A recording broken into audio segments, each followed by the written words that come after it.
So mga kaibigan, ito yung ano, Montebel Team Blasting. So ayan, nag-ano sila kasi magbo-blasting kami ngayon. Yan yung karaming i-blasting namin, no? Yan. So yan yung team ng blasting. Team Blasting. Yan sila, oh. Dami nila. Ayan. So, mamaya-maya, mga alas 11 siguro, o mga 10:30, i-blasting na namin yan. I-blasting na nila yan. Yan. So aalis na ako dito. Pero ito, i-breaker ko ito kasi para lumambot. Kasi dito yung dadaanan ng ano, dump truck pababa, ganun. Ito ang tinutungtungan ko. Pag na ano yan. Dito dadaan yung dump truck dyan. Ito. Ayan sila, oh. Yan yung magpo-blasting. Ayan, oh. Ilang piraso? 100 pieces, o 130 yata yan. Kapiraso na butas.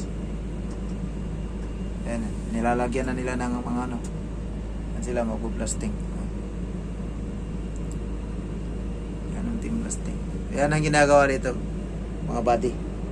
Pinablasting yan para lumambot, para maturog yung ano, matigas kasi yung bato eh.